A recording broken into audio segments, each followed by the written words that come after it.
project, the wedges, whether you have one wedge in or two wedges in, however, you just use your flat stitch on the stitches on the wedge for the entire thing. Now this, you want this string going behind that peg and coming out to this one. Now your flat stitch is where you take the working yarn over the peg, and all you do is take the bottom loop over the top. That's it. For the rest of this part, we're actually, for the first 3 rows, this is just to keep it from curling, we're just doing a single rib stitch. So you're going to knit 1, purl 1, all the way around for your first 3 rows, except these 2. You do your flat stitch on those. So it's not really a knit 1, purl 1, it's purl 1. And then we do a flat stitch, purl 1, flat stitch, purl 1. If you need a better video to teach you how to do the purl stitch, I do have separate videos that can help you with that. So do that all the way around for 3 rows. Here we got our first 3 rows done, which this one, it's always a flat stitch, so I'll go ahead and flat stitch out for the next row. Now, we are working on the glove for the left hand. So what we're going to do, I've got the 4 pegs marked out. The 3 pegs before the marked pegs and the 3 pegs after the marked pegs, you'll be doing a purl stitch for the entire project until you get to the very end where you'll do 3 rows of your rib stitch again. If you are making glove for the right hand, same thing goes. 3 pegs before and the 3 pegs after will be purl stitched for the entire project. So we'll go ahead and purl those 3 pegs.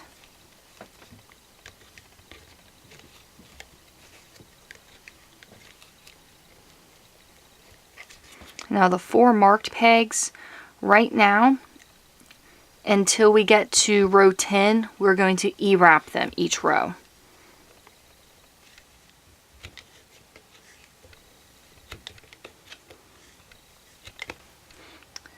E-wrap those 4 pegs, take your bottoms over the top.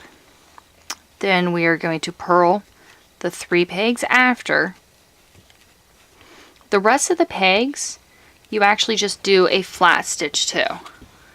So you'll do your flat stitch back to your first peg. Well, actually back to peg 02. You're going to do, you're on row 4 right now. See, I got my row counter out. I did first 3, so we're on row 4. So row 4 through row 9, you're going to do this, and then I will show you how you actually do your cables. We've got our first 9 rows done. So row 10 is going to be our first row that we cable on. I went ahead and purled the first 3. You don't have to use a cable needle. That's what this is. You can usually get a pack of 4. I think it's like $3 from most craft places, something like that. You can just use anything you can find. You can use a paper clip if you want. But what we're going to do is we've got peg 1, 2, 3, and 4. Basically what we need to do is we need to take the stitches off peg 1 and 2, put them on 3 and 4. Take the stitches off peg 3 and 4 and put them on 1 and 2. That's what causes this twist. So this is referred to as a 4-stitch left twist cable because the cable is twisting around to the left. Very self-explanatory. Okay, so peg 1, we take our stitch off. I couldn't find my thinner cable needle, and it really doesn't matter the size of the cable needle. Stitch 2, just as long as you can put your stitches on it. And see, and that's what that hook right there is for, because it holds it, they're not going to slide off. It's probably the scariest part of this.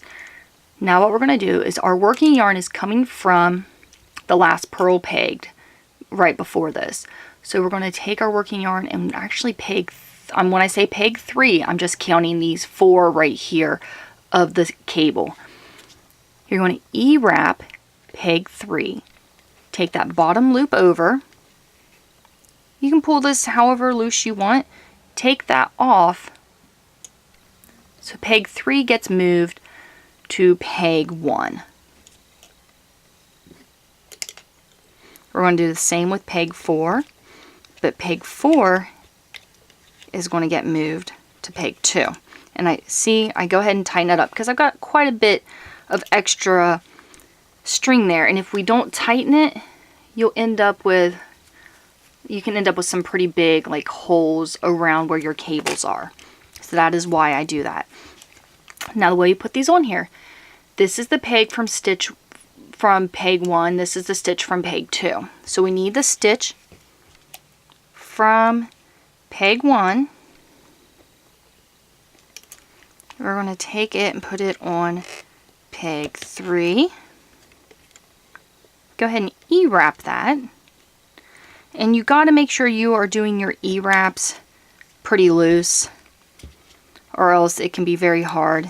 And see, I even untwist it, which is optional. You can do that or not. So that last stitch is the original one from peg 2. We're going to move it and put it on peg 4. We're going to E-wrap peg 4, take our bottom over the top, and you have just successfully cabled. Go ahead and purl the 3 after it, and do your flat stitch. Oh, I purled 3. And do your flat stitch back to peg 01. Then you're going to cut your yarn, and we're going to start working on the thumb. I cut the yarn.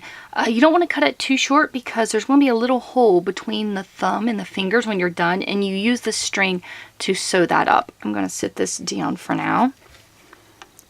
Now what we're doing, I did the peg 01. The reason I did it is because it's easier to loosen that off, because right now we got to get this wedge out of here. So we take the loop off that peg, put it over here, and then we take the loop off this peg and put it over here. You can see how tight that one was. And there, that is out of the way. So this we'll